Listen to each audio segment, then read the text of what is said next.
জয় গুরু পরম প্রেমময় শ্রী শ্রী ঠাকুর অনুকূলচন্দ্রের শ্রীচরণে প্রণাম জানিয়ে শুরু করছি আজকের পরিবেশন। শ্রোত দাদামায়েরা, পরম প্রেমময় শ্রী শ্রী ঠাকুর অনুকূলচন্দ্রের অনুসারী যারা আমরা নিরামিষ ভোজী সাত্ত্বিক আহার গ্রহণ করি, এমন কোনো জন নেই, অথবা সাধারণ সৎসঙ্গী যারা তারাদের মধ্যেও যদি আমরা যুক্ত করি, এমন কোনো গুরু ভাই নেই জীবনে অন্তত এই প্রশ্নের সম্মুখীন হন নাই যে আপনার অনুকূল ঠাকুরের শিষ্যরা কেন নিরামিষ খায় অথচ মসুর ডাল খায়, কেন আপনার শুক্রবার নিরামিষ খান সেই সাথে মসুর ডাল খেতে পারেন। এই যে একটা প্রশ্ন, একটা স্বাভাবিক প্রশ্ন। আজ আমরা ভিডিওতে সেই বিষয়টি নিয়ে আলোচনা করব। পরম প্রেমময় শ্রী শ্রী ঠাকুর অনুকূলচন্দ্র সাত্ত্বিক আহার খাওয়ার পক্ষে, অথচ মসুর ডাল কেন তিনি বৈধতা দিয়েছেন খাওয়ার জন্য। সত্য দাদা মায়েরা, মহিনন্দন ইউটিউব চ্যানেলে আপনাদেরকে সুস্বাগতম। শ্রী শ্রী ঠাকুর অনুকূলচন্দ্র আমাদের শিখিয়েছেন, যেমন আহার তেমন মন, তেমনই তরই হয় শরীর গঠন। তিনি স্পষ্ট করে একটি বাণীতে বলেছেন, মাছ মাংস কাশনি আর পেঁয়াজ রসুন মাদক ছাড়। কিন্তু একটি প্রশ্ন আমাদের অনেকের মনেই জাগে, আমরা যারা আছি শ্রী ঠাকুরের অনুসারী, তারা নিরামিষ ভোজন করলেও কেন মসুর ডাল খাই? অনেকে বলেন মসুর ডাল আমিষের সমান উত্তেজিত করে, তাহলে কেন ঠাকুর এটি খাওয়ার অনুমতি দিলেন? আজ আমরা এর পেছনে আধ্যাত্মিক এবং বৈজ্ঞানিক রহস্যটি উন্মোচন করতে যাচ্ছি। ধৈর্য ধরে ভিডিওটা দেখুন। আশা করি আজকের এই ভিডিও থেকে আপনি অনেক কিছু শিখতে পারবেন, বুঝতে পারবেন এবং আপনার বাস্তব জীবনে এর অনেক উপকারে লাগবে। তো চলুন শুরু করি। তার আগে বলে রাখি বন্ধুরা, যদি আপনি আমাদের চ্যানেলে নতুন হয়ে থাকেন অবশ্যই চ্যানেলটি সাবস্ক্রাইব অথবা ফলো করবেন, লাইক করে আমাদেরকে উৎসাহিত করবেন, আর কমেন্ট করে জানাতে ভুলবেন না মানে আমার এই যুক্তির সাথে আপনি একমত কি না, অথবা জয়গুরু লিখে আপনি কোথা থেকে দেখছেন তাও জানাতে পারেন।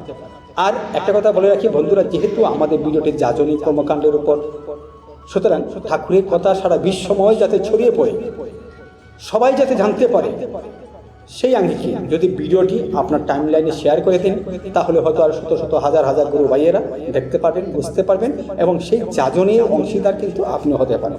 চলুন শুরু করি।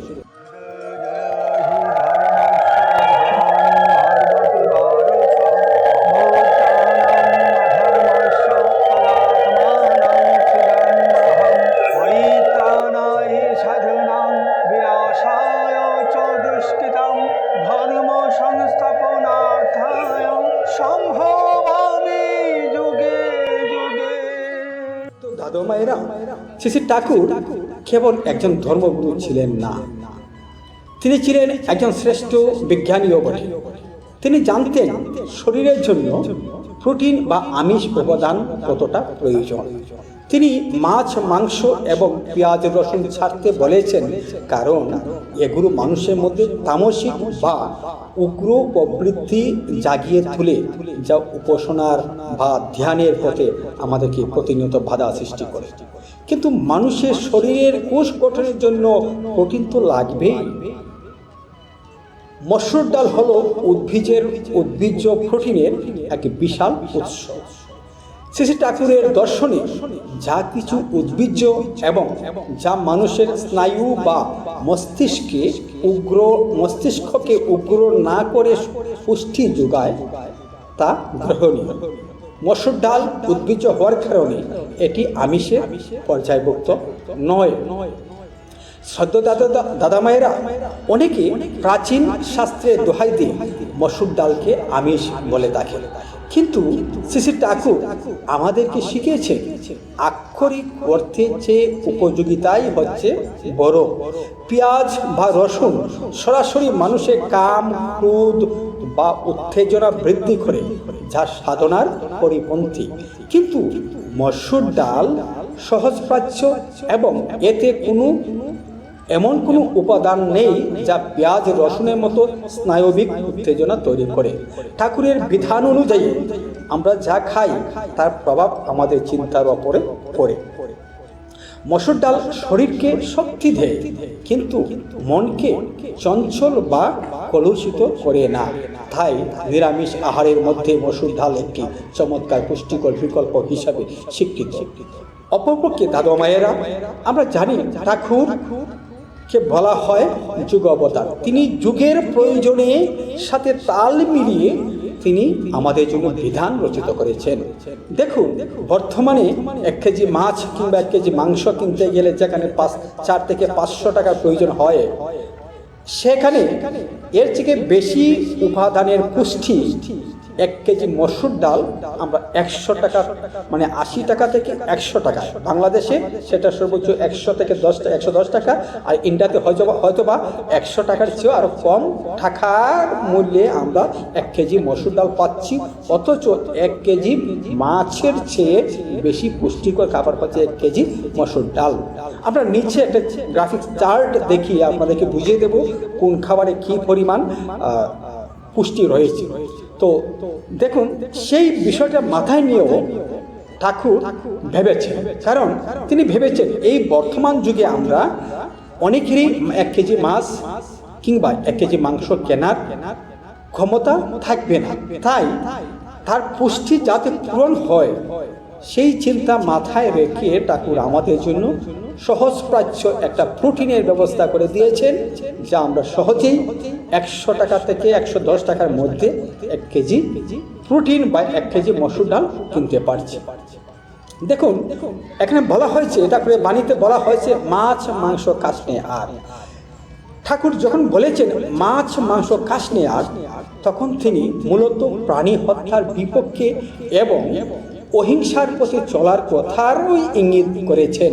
একটি প্রাণীকে হত্যা করে যখন তার মাংস ভক্ষণ করা হয়, তখন সেই প্রাণীর মৃত্যু ভয় এবং যন্ত্রণার কম্পন আমাদের শরীরে প্রবেশ করে, কিন্তু উদ্ভিজ্জ খাদ্যে সেই ভয় বা সেই হিংসা আমাদের নেই।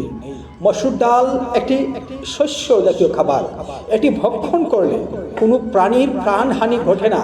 ঠাকুরের বাণীতে পেঁয়াজ, রসুন এবং মাদকের কথা উল্লেখ থাকলেও মসুর ডাল ছাড়ার কথা কোথাও বলা হয়নি, বরং ঠাকুর সুস্থ শরীর গঠনের জন্য ডাল জাতীয় শস্য খাবারের উপর তিনি বেশি গুরুত্ব দিয়েছেন। মোহিনী নন্দন ইউটিউব চ্যানেলের প্রিয় দর্শকবৃন্দ, আপনাদের মনে রাখতে হবে, ধর্ম মানেই হলো জীবন ও বৃদ্ধির বিজ্ঞান। ঠাকুর স্পষ্টতরে বলেছেন, বাছা বাড়ার মর্ম যা, ধর্ম বলে যা নিষ্ঠা। আমাদেরকে বাঁচতে হবে এবং আমাদেরকে বাড়তে হবে, আর বাঁচা এবং বাড়ার জন্য যা যা প্রয়োজন তা ধারণ করতে হবে, এবং সেটি যেন হয় আমার মূল বাড়া থেকে বিচ্যুতি ঘটাতে পারে এমন কোনো খাবার নয়। শ্রী শ্রী ঠাকুর আমাদের জীবনকে জটিল করতে আসেননি, সহজ করতে এসেছেন। তিনি যা যা বর্জন করতে বলেছেন তার পেছনে গভীর বৈজ্ঞানিক কারণও যথেষ্ট রয়েছে।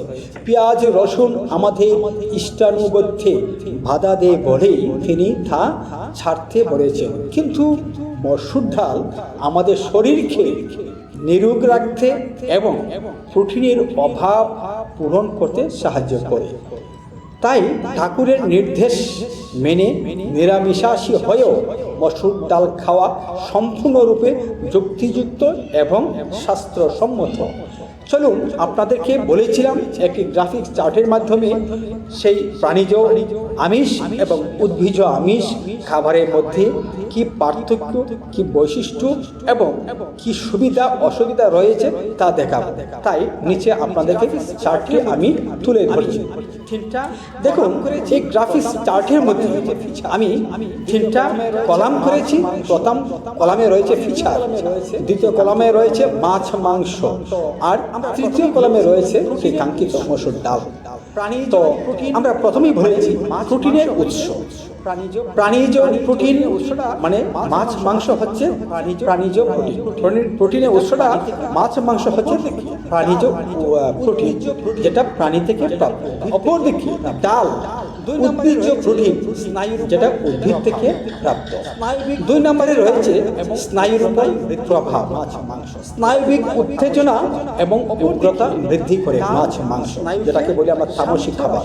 অপরদিকে ডাল স্নায়ুকে শান্ত রাখে এবং স্থির রাখে এবং যেটাকে বলা হচ্ছে শাস্ত্রে সাত্ত্বিক আহার। 3 নম্বরে বলা হয়েছে কাম ক্রোধ। দেখুন, কাম ক্রোধ বা উগ্র প্রবৃত্তি জাগিয়ে তুলে আপনার সেই মাছ মাংস। অপরদিকে ডাল কাম ক্রোধ বা চঞ্চলতা তৈরি করে না, বরং আপনার কাম ক্রোধকে দমিয়ে রাখার জন্য সেটা যথেষ্ট হেল্পফুল। জটিল এবং নাম্বার 4 পরিপাক। পরিপাক প্রক্রিয়া জটিল এবং দীর্ঘ সময় নেয়, অর্থাৎ হজম হওয়ার জন্য মাছ মাংস দীর্ঘ সময় নেয়। আবার কখনো আমাদের ডাইজেস্টেরও সমস্যা হয়, মানে এই পরিপাক তন্ত্রের অভাবে শরীরের মধ্যে বিভিন্ন রোগের সৃষ্টি হয়। অপরদিকে ডাল সহজপাচ্য এবং দ্রুত হজম হয়। পরিবেশের উপর প্রভাব। দেখুন, প্রাণী হত্যার কারণে পরিবেশের ভারসাম্য নষ্ট হয় এবং নেতিবাচক কম্পন তৈরি হয়। অপরদিকে ডাল পরিবেশ বান্ধব এবং কোনো নেতিবাচক কম্পন তৈরি করে না। তারপর রয়েছে ফিচার, পুষ্টিগুণ থাকে।